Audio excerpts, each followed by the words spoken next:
Typing is a fundamental way of adding content in Typedream. In this video, I'm going to show you how to add text, images, and more into your page.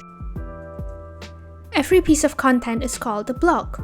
You can add different types of blocks onto your page, like text, buttons, images, cards, even collections.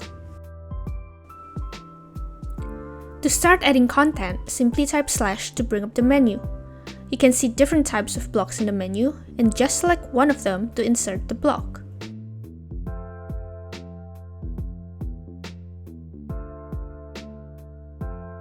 You can continue typing to search and use the arrow key and enter to select the block type that you want to insert. Alright, you're ready to build your first web page.